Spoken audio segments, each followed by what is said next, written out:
একটা মজার বিষয় খেয়াল করলাম।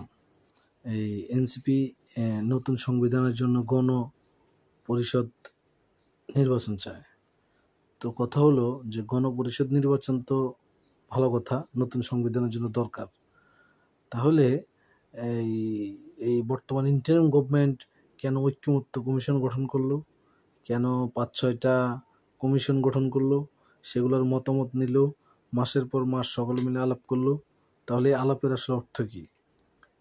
আসলে গণপরিষদ বিষয়টা একটা ঝামেলাজনক বিষয়, যেটা এখন বর্তমান পজিশনে, যেহেতু বাংলাদেশের একটি সংবিধান আছে, এই সংবিধানকে আপনি সংশোধন করতে পারেন, পরিমার্জন করতে পারেন, কিন্তু সেটা একটি নির্বাচিত সংসদের মাধ্যমে।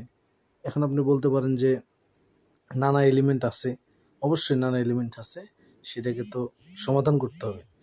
তো সেটার জন্য একটি নির্বাচিত পার্লামেন্ট দরকার। কারণ সংবিধান আপনি গণপরিষদ নির্বাচন করলেন, কিন্তু মনে করেন সেই সকলে সকলের মতোই নমিনেশন দিবে। তো নমিনেশন দেওয়ার পরে যেটা হবে যে সেটা হলো, সে তো তার লোকজনই সংসদে আসবে, তাই না? আর সংসদে নমিনেশন দেওয়ার ক্ষেত্রে যে সংবিধান বেশি বুঝে অবশ্যই তাকে আনবে না। যে ভোটে জয়ী হবে, যার মতামত থাকবে, যে ভোট বেশি পাবে, তাকেই আনার চেষ্টা করবে, তাই না? তারপরে সেখানে মনে করেন যে আবার দেখা যাবে যে দু একজন আসছেন যাদেরকে আবার অনেকের পছন্দ হচ্ছে না। তাহলে কি গণপরিষদের যে নির্বাচন, সেটা কি আসলে ফলপ্রসূ হবে বা রেজাল্ট আনতে পারবে? আসলে এটা বর্তমান সিচুয়েশনে একটা অ্যাবসার্ড ধারণা। ধন্যবাদ।